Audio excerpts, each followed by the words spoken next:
बहू, तेरे भाइयों ने तो पूरे समाज में थू थू करा दी। मानसी ने थके हारे कदमों से घर में प्रवेश किया तो देखा कि अम्मा जी और जेठानी बाहर बरामदे में ही बैठी हुई थीं और दोनों की नजरें उसे ही घूर रही थी। अजीब सी कुटिल मुस्कान थी उनके चेहरे पर, ऐसी मुस्कान जिसने मानसी को अंदर तक तोड़ दिया। साफ पता चल रहा था कि उसके मायके की एक एक खबर इन तक पहुंचा गई होगी। पति रमेश की तरफ देखा तो उन्हें तो कोई फर्क ही नहीं पड़ा था। आखिरकार उसके मायके की एक एक पल की रिपोर्ट अम्मा जी तक पहुंचाने में उसके पति का ही हमेशा सबसे अहम किरदार होता था। इस बार की महाभारत तो उन्होंने पूरे मिर्च मसाले के साथ बताई होगी। एक बार तो उसका मन किया कि सीधे अपने कमरे में ही चली जाए, लेकिन 15 दिन बाद मायके से लौटी थी तो संस्कारवश सास और जिठानी के पैर तो छूने ही थे। आखिर मन मारकर अम्मा जी के पैर छुए।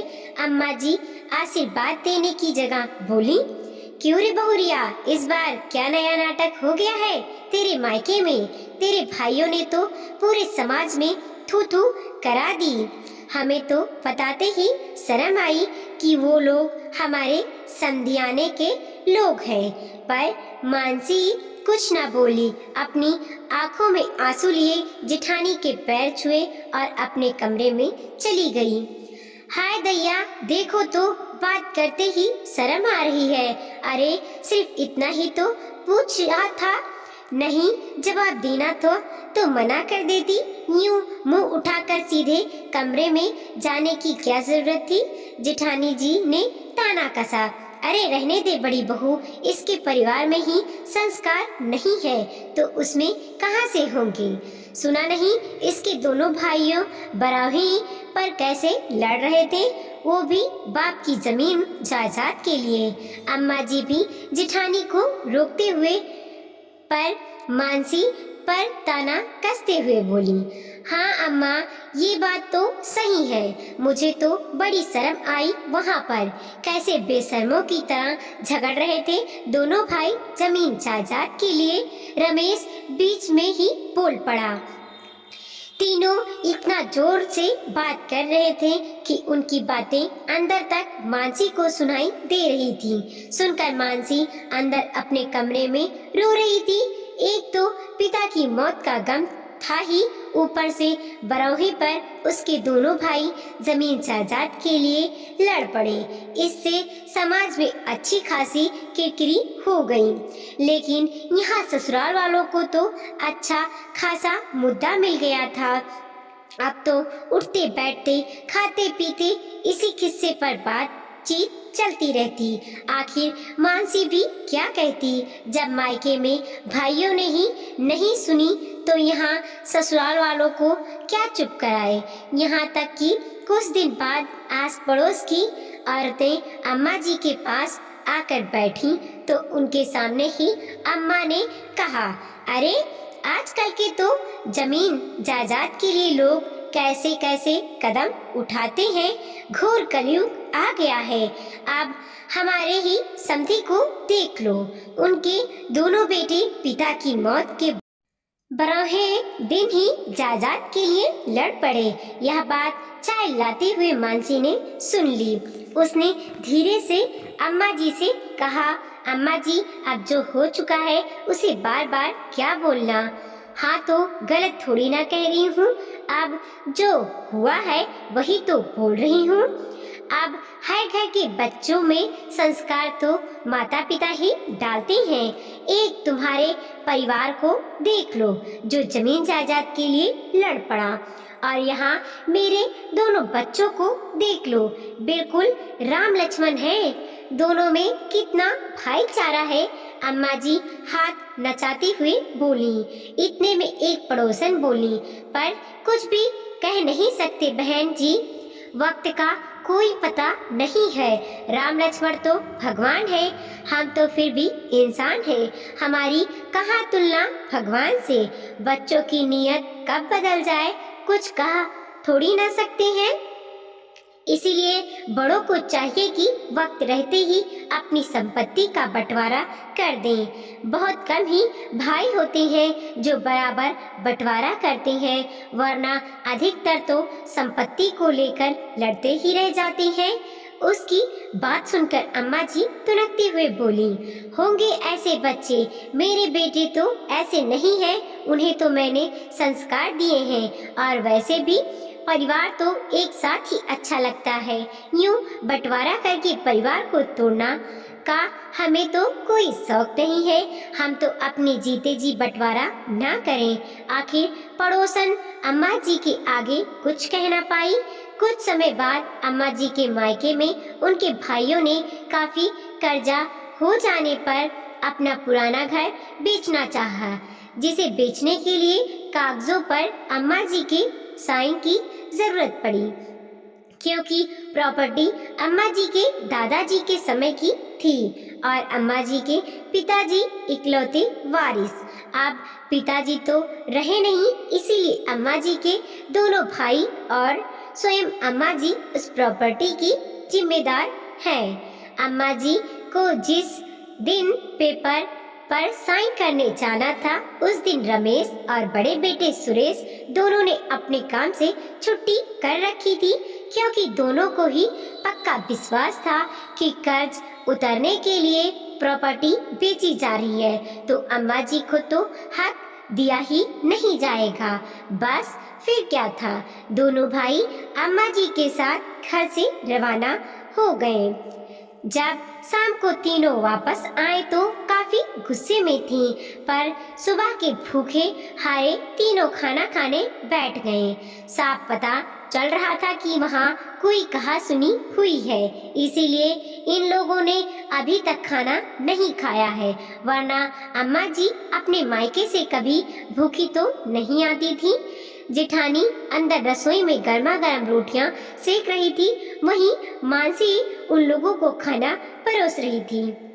खाना खाते खाते ही तीनों में बहसबाजी छिड़ गई। सुरेश ने तो आखिर अम्मा से बोल ही दिया, या क्या है अम्मा, आप इतनी बड़ी दातार क्यों बन रही हो? जब भगवान खुद आपको आगे चलकर कुछ देना चाहते हैं तो मना क्यों कर रही हो? भला कोई घर आई लक्ष्मी को मना करता है क्या? उसकी बात सुनकर अम्मा जी बोली, अरे पर तू उन लोगों की स्थिति तो समझ, वो लोग कर्ज में है, तभी तो मकान बेच रहे हैं। अरे तो अम्मा, हम कब मना कर रहे हैं कर्ज चुकाने से? कर्ज उन लोगों ने लिया है तो वो लोग चुकाए, पर तुम्हारे हिस्से से नहीं। तुम्हें तुम्हारे दादाजी की प्रॉपर्टी से कुछ तो मिलना चाहिए। रमेश भी बीच में ही बोल पड़ा, तेरे सामने ही तो एक बार बोला था मैंने कि भाई पूरा हिस्सा मत दे मुझे, लेकिन कम से कम थोड़ा बहुत तो दे। पर वो तो अपनी स्थिति को रोने लेकर बैठ गया। अब उसके आगे मैं कुछ कह ना पाई। अम्मा जी ने रमेश को समझाना चाहा, हाँ अम्मा, तुम्हारे पास ही धन की वर्षा हो रही है, जो इतनी आसानी से हिस्सा छोड़ने को तैयार हो गई। ये तो भला हो हम दोनों भाइयों का, जो हमने प्रॉपर्टी पर साइन करने नहीं दिया तुम्हें, वरना वो तो तुम्हारे हिस्सा भी पूरा का पूरा हड़प जाते। अगर हिस्सा नहीं दिया तो सच कह रहा हूँ, उनके खिलाफ कोर्ट जाने में भी हमको कोई एतराज नहीं है, सुरेश ने कहा और खाना खाते खाते बीच में ही थाली छोड़कर उठ गया। अरे खाना तो खाते जा, सुबह से कुछ नहीं खाया। ये बातें तो बाद में भी कर लेंगे, अम्मा ने कहा। तुम ही खा लो खाना अम्मा, अपने मायके की पड़ी है, लेकिन अपने बेटों की कोई चिंता नहीं है। अरे तुम्हें कुछ नहीं चाहिए तो कम से कम हमारे लिए ही सोच लेती। तुमने तो अपनी पूरी उम्र देख ली, लेकिन हमें तो अपनी पूरी जिंदगी जीनी है। कम से कम हमारे ही ऐसो आराम के बारे में सोच लेती, या हमारे भविष्य के लिए कुछ रख लेती। भाई सही कह रहा है, इतना आसानी से आई हुई लक्ष्मी को जाने नहीं देंगे। आखिर जमीन जायदाद का मामला है, थोड़ा बहुत नहीं, तुम्हारा पूरा हिस्सा चाहिए। कहते हुए रमेश भी खाना खाते खाते उठ गया हुआ और अपने कमरे में चला गया। अब अम्मा से रोटी का निवाला निगलते ना बना। उदास होकर अम्मा अपनी थाली को प्रणाम कर खड़ी हो गईं। अम्मा अपने कमरे में जाने को हुई कि तभी मानसी से उनकी निगाह टकरा गई। उसने कुछ कहते ना बना वो चुपचाप अपने कमरे में चली गईं। 2 दिन तक घर का माहौल ऐसे ही रहा। अम्मा अपने बेटों को समझाती रहीं, लेकिन दोनों तो मानने को ही तैयार नहीं हुए।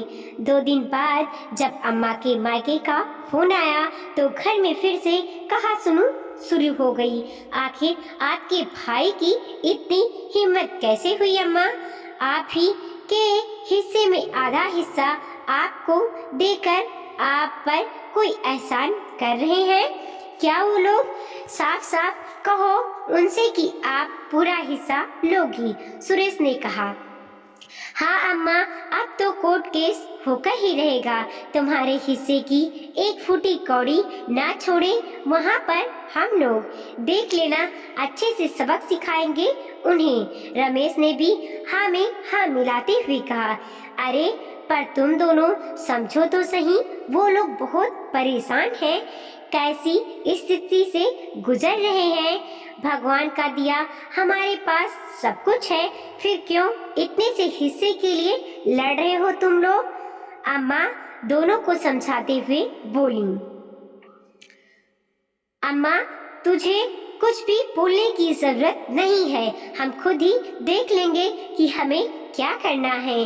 तुम में ही इतनी अकल होती तो हमें यह दिन देखना नहीं पड़ता। रमेश ने चिल्लाकर कहा। आप अम्मा से कैसी बातें कर रहे हो? अचानक मानसी बीच में बोल पड़ी। तुम तो चुप ही रहो, हम तो फिर भी अपने घर में इस तरह से बातें कर रहे हैं। तुम्हारे भाइयों ने तो तुम्हारे पिता के बराहे में क्या किया था वो तुमने देखा था या नहीं? संस्कार तो तुम लोगों में नहीं है और हमारे बीच में बोल रही हो। मानसी को बीच में बोलता देखकर रमेश चिढ़कर बोला। मेरे मायके में क्या हुआ मैं अच्छे से जानती हूँ। हम तो संस्कारी भी नहीं है, पर आप तो संस्कार वाले हैं, आप क्यों लड़ रहे हो? उस दिन मेरे भाइयों को देखकर आपको बड़ी शर्म आ रही थी, अब आज आप क्या कर रहे हो?